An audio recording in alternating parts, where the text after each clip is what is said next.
Hello. Thank you for joining this video yet again.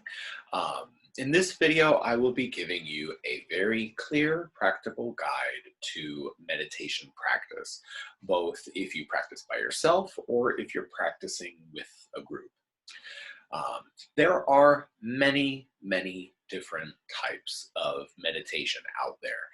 Um, some of them have varying levels of uh, how can I say, efficiency, helpfulness. Over the years, I've seen a lot of styles of meditation that I think are really helpful and really great. And I've seen some that seem very hokey and strange and that I don't understand. I will try to offer the most practical, helpful version that I also share with the members at the Da'an International Zen group here in Taiwan. So I hope that this is beneficial to you. An initial thing that I will tell you about meditation is that um, meditation is not simply emptying your mind. Um, in a way, the way meditation works for our mind and literally for the structure of our brain is similar to how going to the gym affects our body, right? um, Meditation is a bit like education. When we all go to a school, we all go through more or less the same experience. A classroom, same types of classes, same types of content. But the way that experience affects all of us individually, that experience interacts with our individual nature. And the result is we all have really different jobs, right? So that basic same experience affects us all differently because we are deep inside different, right? And meditation is very similar. Even if you have many people who do the same practice, depending on what that person's situation is, meditation can kind of affect them a little bit differently. Some things are very similar. Most people will feel more relaxed, more calm, less stressed. Maybe they'll have a heightened sense of kindness. Um, and those are very common things. But there are a lot of other benefits and a lot of other ways that meditation can affect our minds and the way we feel.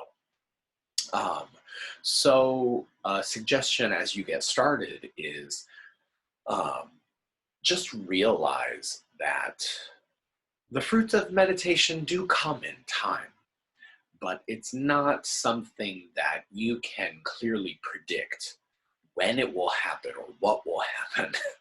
uh, Basically, just committing to the practice and being patient. It's like gardening. When you plant a seed in the ground, you have a sense of generally when things might happen. But most experienced gardeners, they're not sitting there waiting for, oh, that flower is supposed to bloom after 15 weeks. Why isn't it flowering? Gardeners don't do that. They'll just take care of the plants and make sure that they grow well. They kind of ignore the time frames for the most part. And in the end, the flowers bloom when the flowers bloom. The tomatoes are ready when they're ready. It doesn't matter what the day of the week is. You pick them when they're ready to be picked. And that is how our practice is. And that's really how life is. Things happen when they're meant to happen, and you can't rush them. So with meditation, really, I think the most important thing to do as you're starting your practice is just focus on a regular practice. How long that is, if it's 5 minutes, if it's 10 minutes, 15 minutes, 20 minutes, 30 minutes, it really depends on your life, your schedule, and just your current situation. So that you have to determine for yourself. But practicing regularly is important. Um, so that being said, let's get started. So I will be going through the Dawn International Zen Group Guide to Meditation that I give all of our group members. So I'll just be going through it with you step by step, and I'll talk about all the parts.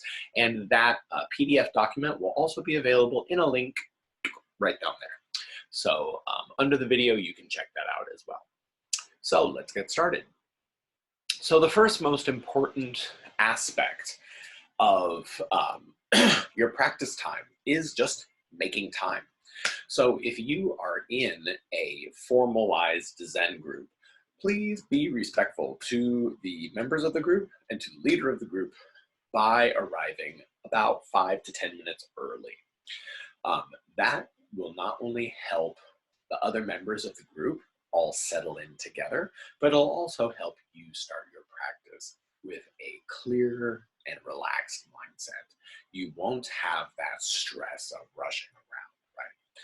So try to really keep a dedicated time if you're practicing with a group so that you can come a little bit early, get yourself set up, and you can start your practice in a more relaxed way.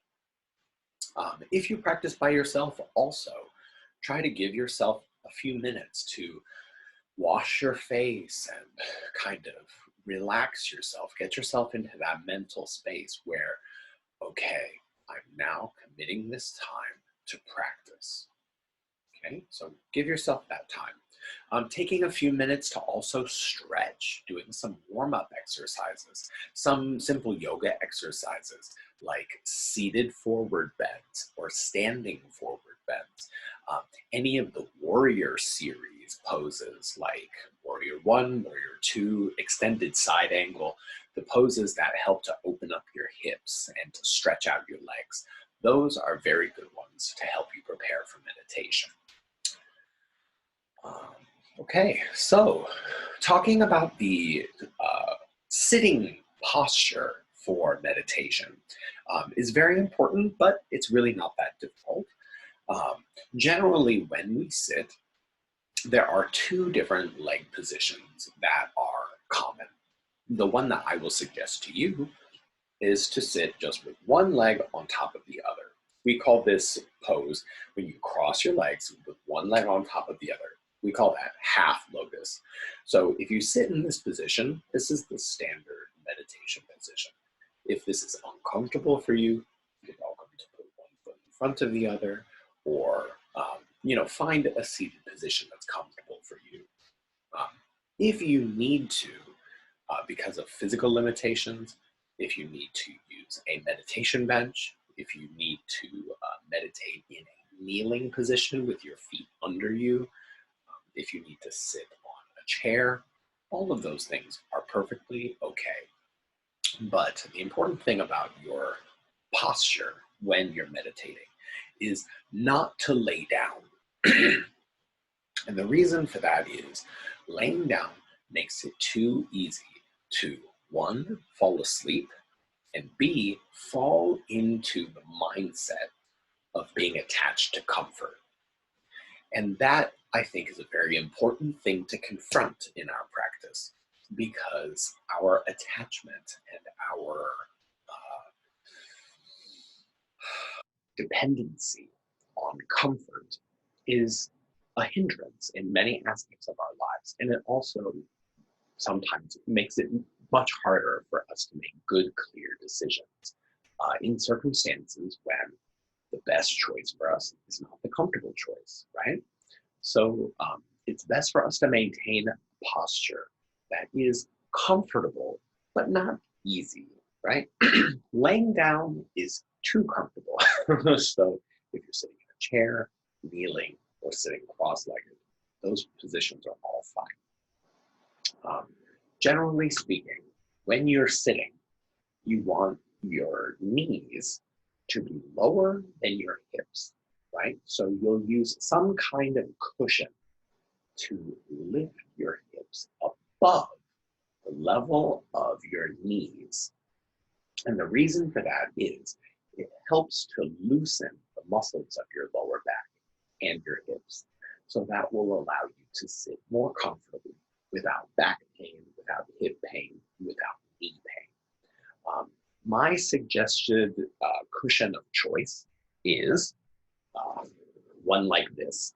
Um, the cushions that I always prefer to use and that we use at the Dawn International Zen Group are buckwheat hull filled cushions. And this is the style of cushion that's traditional in Japan. In Korea also they use cushions of this style, not so much in China or Taiwan. But these are great because they hold their shape really well when you sit on them. If a cushion is too soft, it can hurt your back over time. So having something that will hold its shape a bit better and give you a bit more stable support is really good. So I suggest these. Get back on my cushion. Okay. And the next thing is, once we have our the proper relationship of our hips to our knees. Oh, another note about that. For bigger people, I am a bigger person. For bigger people, we tend to need a bit higher of a cushion. So if you're tall or if you're large, it's good to prepare a little bit more cushion for yourself, and that will help your back, knees, and hips feel more relaxed while you sit. Smaller people generally need less cushion. So the next important thing is the position of your hips, because if you sit with your butt sticking out, right? If you sit with your butt out, then what happens is you put stress on your back, and you can have kind of back pain if you're sitting like this, right? So that is not helpful. So you don't want to stick your butt out, but you also don't want your hips to be curled under, right? If your hips are curled under, then your back wants to arch and you start to slouch. So the important thing is we want to keep our hips slightly pushed back, just slightly back with a very slight arch to our back. And what that will do is it'll help you stay straight, okay? The next part of that is our upper back. So for our upper back, you can just simply breathe in. And when you breathe in, lift your shoulders up. And then when you exhale, let your shoulders roll back, down, and together.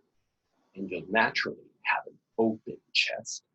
And you'll feel this sort of subtle tension between your shoulders, pulling the blades of your shoulder together. And that will keep your chest open as you sit. Okay? You're not trying to like this. You're just keeping your chest open, keeping your back straight. Okay? And once you have this position, tuck our chin slightly, tilt our head down about a 45-degree angle, looking at something maybe 1 or 2 meters ahead of you on the floor. And once you find that point of focus, just rest your hands in your lap. You can do a traditional Zen mudra like this, just sitting your hands in your lap. Or I think it's perfectly acceptable, just rest your hands on your knees, or this way, on your knees. It's your choice, whatever's comfortable for you. And now just take a moment and just sit like that. Okay? Pick your position, your hand position. Try to keep your chest open, back straight. Now, as you breathe, think about breathing into your belly. So instead of chest breathing, that's associated with stress, try to breathe into your belly.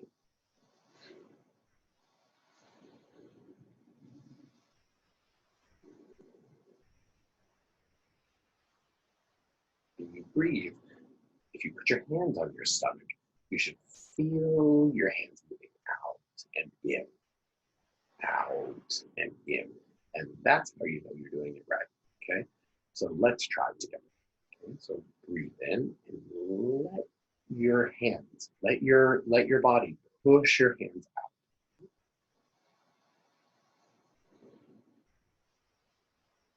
Exhale. Back. Inhale.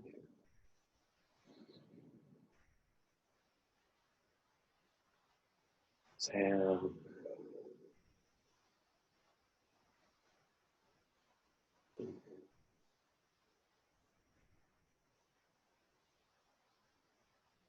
And exhale one more time.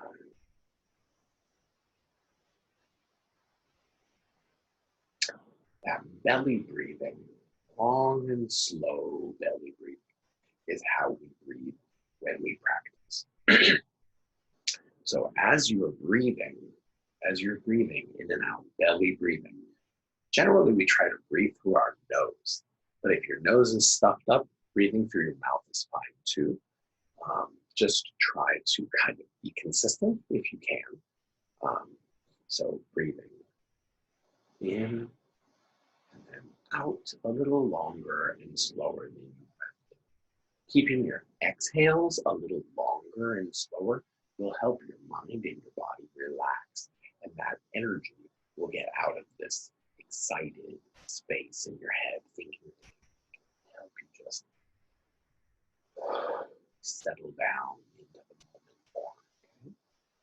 So now let's just take a minute and try all of those physical parts together. Okay? So you can find your comfortable position, resting your hands in your lap or resting your hands on your knees, belly breathing, chin slightly tucked and down, keeping your eyes softly open. And we'll just breathe for a minute and just feel this position.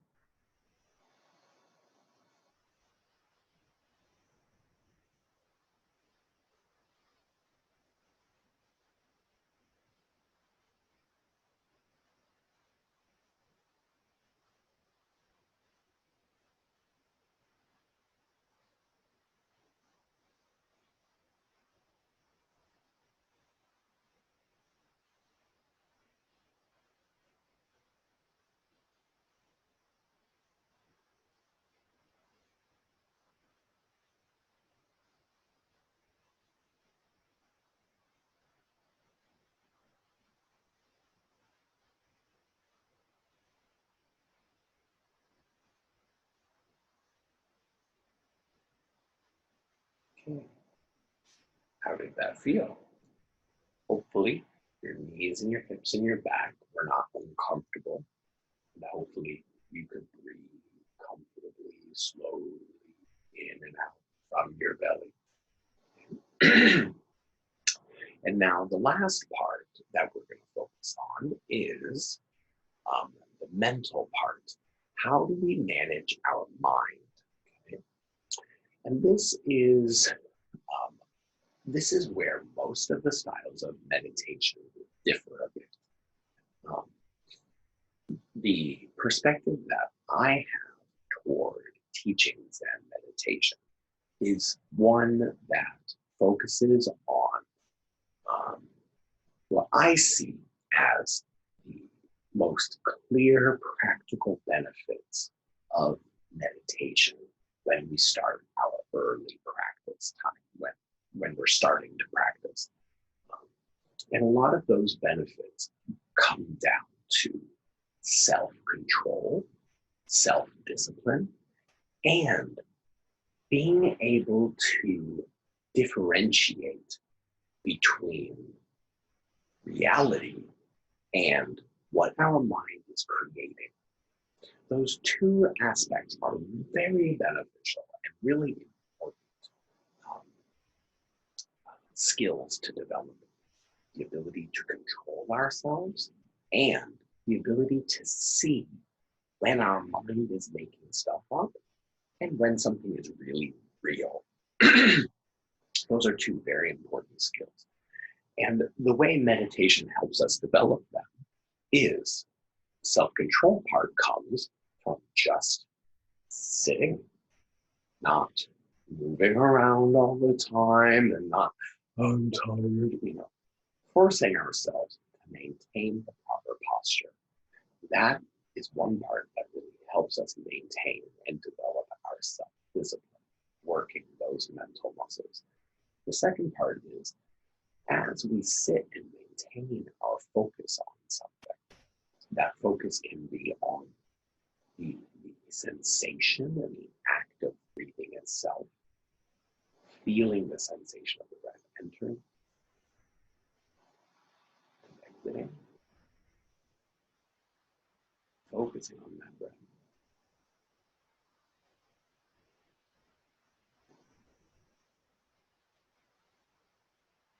Or we can focus on some sensation that is arising in this moment. So as I sit here, what sensation is arising right now?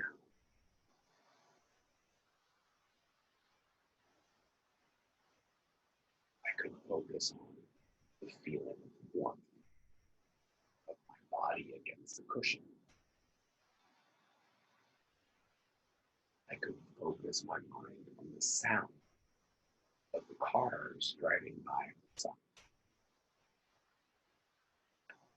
I could choose to focus on the light reflecting off of my computer, right? Those points of focus are no different than the breath, right?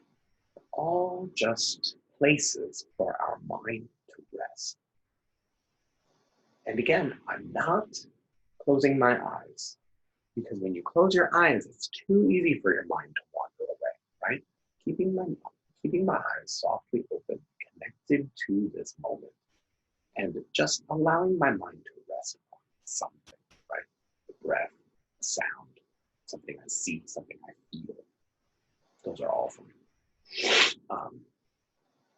So once we have that point to rest our mind on, maintaining that soft concentration is another wonderful way to exercise our self-control muscles, because our mind is always wanting to chatter. So if we can maintain that focus and we're flexing those self-discipline muscles, building that ability in our mind to focus and to stay concentrated on one thing. But that is the ideal focus side. The other side of meditation is the natural, totally normal, totally okay arising of thoughts. So if you think of thoughts, you can think of the natural thought process of the mind like waves in the ocean. Just like waves in the ocean, you cannot stop thought. Right? Thoughts will come, whether you want them to or not. So as we are sitting and we're focusing on breath or sound or sight or sensation, as we have our point of focus, when a thought comes, don't emotionally react to it. It's not good, it's not bad. It just is, right? Like when a cloud is passing by in the sky, and you think, oh, it looks like a rabbit, right? Most people are not, agonizing about the cloud, the way the cloud looks, you just recognize it. Oh, that looks like a rabbit. Cool. And then, well, it just goes away. So let your thought do the same. As you sit, if a thought arises, be aware of it, recognize it, and let it go. That's it, right? Just, oh, there you are. I see you, okay. Goodbye. Simple. And then come back, right? Whenever a thought like that arises, just, okay, fine. And then come back to whatever your point of focus is. And if at a given moment, a point of focus isn't working for you anymore, choose another, right? And the more you continue to practice, the easier it will be for you to know what your practice is, right? What is the point of focus that works best for you? What is that that response of the response to your thought, or the point of focus that works best for you? That's something that you'll develop as you practice more. And a really, really beneficial part of meditation that comes after practicing for some months is starting to see the habits of your own mind. Because as you sit and you have that peace, that focus, that connection to this moment, as you tap into that, and then these thoughts naturally arise. In the beginning, if you're aware of one or two, you might not really see any trend. But after months of practice, you start to realize that you have thought habits. You tend to think about certain things. So those habitual thoughts that keep arising, a lot of times they arise because of some deep internal struggle with them. There's something about them that causes them to come up, right? So, sort of a bit of a more advanced technique that you can use when you practice is when you see one of these patterns arise. Maybe for you, it is expectations around a person. Maybe there's a person you expect something from, and you realize that this person keeps popping into your mind because you're thinking about them, you're wanting something from them, but that expectation is not being realized. You're not getting what you expect. So maybe as you practice, you can hold the question in your mind. Why am I expecting? Or what am I expecting? In Korean Zen and in Chinese Zen, this is called a huadu or a huatou, which is like a big question. And those questions are usually, who am I? Or what is this? And they're not questions that you're really trying to analyze deeply and break apart. It's not that kind of intellectual question. It's just this very passive holding of the question. The way you would focus your mind on the light or the sound or the sensation or the breath. That's the same sort of passive, soft focus that you have holding this question in your mind. Why am I expecting? Why am I expecting? What am I expecting? And it's kind of beautiful and amazing.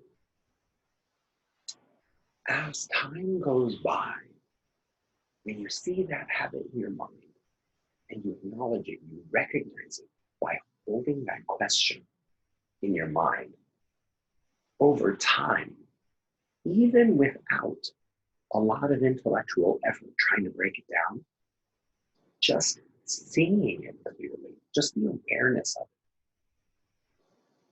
it makes it just fade away somehow.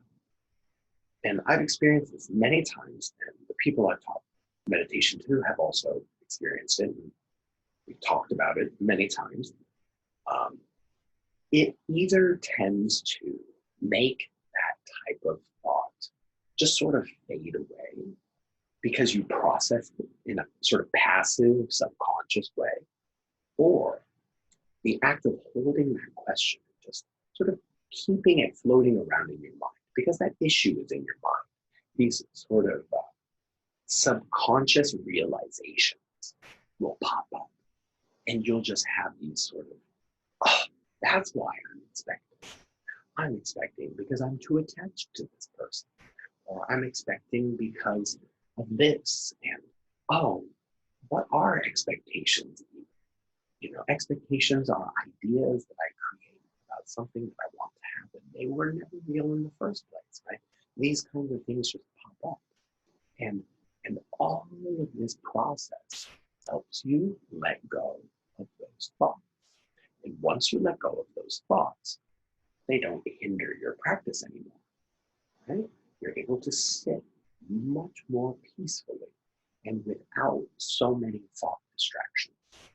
And once this process starts, over time, the more and more of these thought patterns that you process, the more and more of these negative emotional patterns that you process, the clearer your mind becomes. And the clearer you are at being able to see the world around you, you can see things clearly without a lot of preferences and emotional bias clouding vision.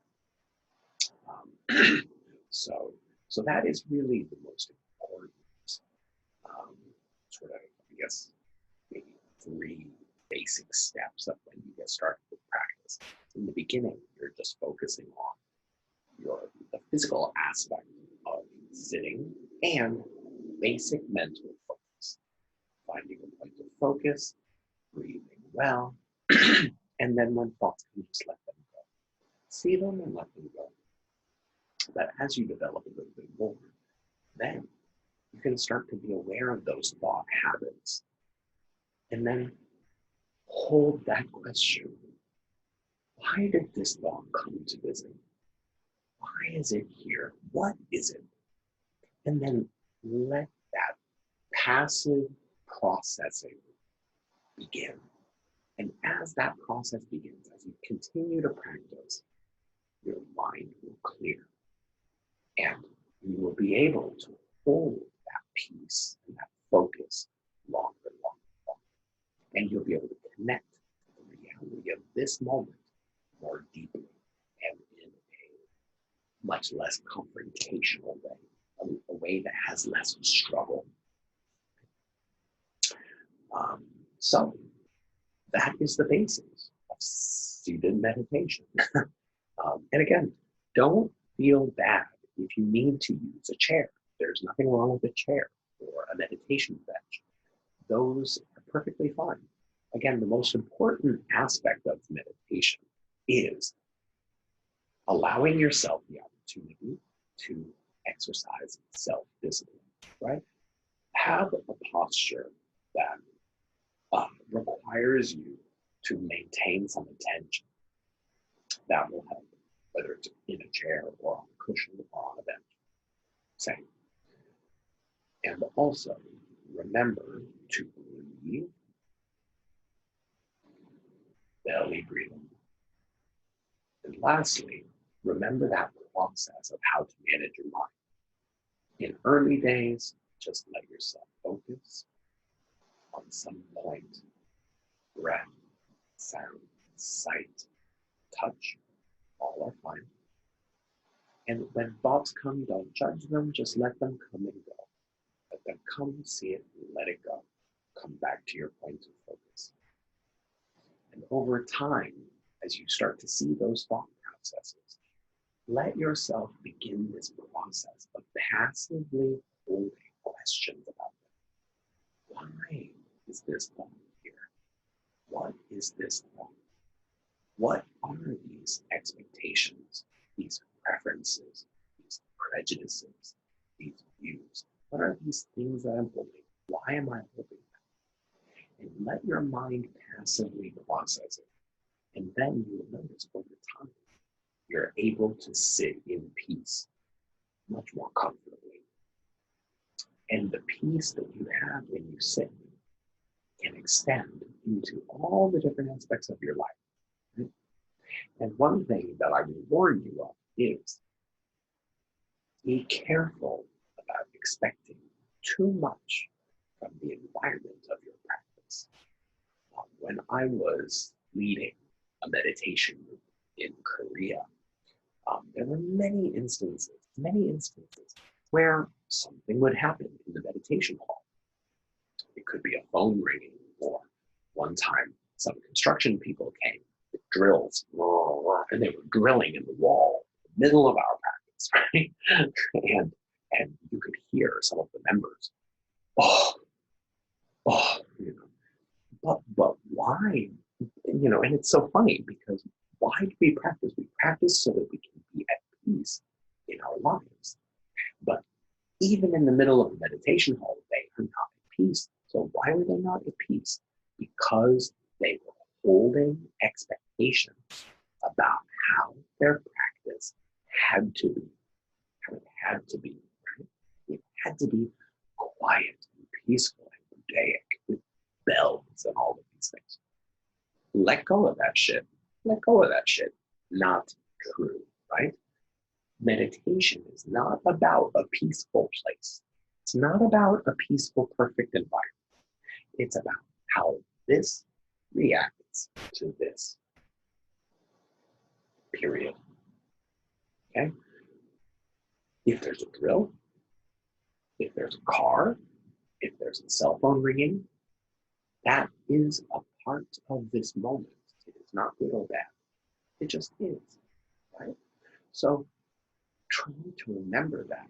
And if you develop the ability to practice in these various situations, sometimes kind of chaotic situations, then you really develop a profound, deep ability to maintain this peaceful, clear center, this peaceful, clear position from which you can see situations and people clearly. And as you might remember, if you watched the 3-part video series on following your situation, when you have this clear view of the world and of things, not putting a bunch of mental crap on it, right? When you see things clearly, understand them just as they are, it allows you to act correctly. It allows you to follow what the situation is asking you to do. And that has a profound effect on you. So I thank you very much for joining for this video, and I hope that you will try to practice. Remember, when and for how long is not that important. Just try to practice maybe 5 minutes a day, something small, something achievable in the beginning, and then just do your best to continue. If you falter sometimes and you miss a practice once here or there, that's okay. Just get back on the horse and keep going. Keep going. If you need something, a tool to help you manage your meditation practice, I highly recommend the Insight Meditation Timer application. It has a lot of wonderful features that help you time your meditation practice and also track your meditation practice day by day. And there are lots of fun little bells and whistles that you can explore. But if you would like to use an application to manage your meditation practice, I highly recommend the Insight Meditation Timer. So yes, again, thank you very much. And I hope that you have a wonderful start to your meditation practice and hope to see you next time. Thank you very much.